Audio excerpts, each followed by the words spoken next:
PB থেকে যোগ দিচ্ছেন সহকর্মী মাজেদুর রহমান। মাজেদ, জানাবেন যে হাটে পশুর সরবরাহ কেমন দেখছেন এবং দরদাম নিয়ে জানাবেন। আমি যে হাটটিতে রয়েছি, যে পশু হাটটিতে রয়েছি, সেটি জয়পুরহাটের সীমান্ত ঘেঁষা পাঁচবিবি একটি হাট। এই হাটটিতে কিন্তু প্রচুর এখানে পশু সরবরাহ হয়েছে। আপনি দেখতে পাচ্ছেন যে এখানে তিল ধারণের কোনো জায়গা নেই, সব জায়গায় শুধু গরু, ছাগল, মহিষ এরকম একটি জায়গা, এবং রাস্তাতেও কিন্তু পশু উঠেছে।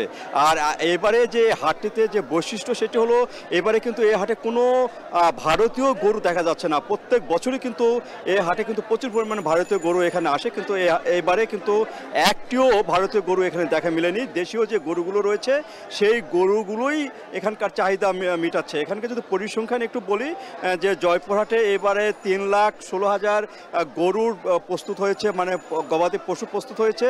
তার মধ্যে 1,98,000 যেটি কুরবানি এখানে প্রয়োজন, এবং বাকি কিন্তু 1 লাখ সেটি কিন্তু উদ্বৃত্ত থেকে যায়। আর এই গরুগুলো এবং এই পশুগুলো যায় দেশের বিভিন্ন স্থানে, এখান থেকে কিনে কিন্তু পাইকাররা নিয়ে যান।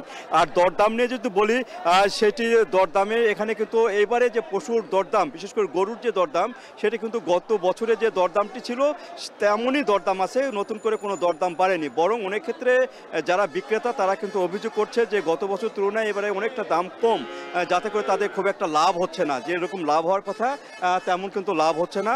তারা বলছেন যে এরকম যদি আরও কয়েকটি হাট পাওয়া যায়, তাদের যে গরুগুলো রয়েছে, লালন পালন করা গরুগুলো, তারা বিক্রি করতে পারবেন।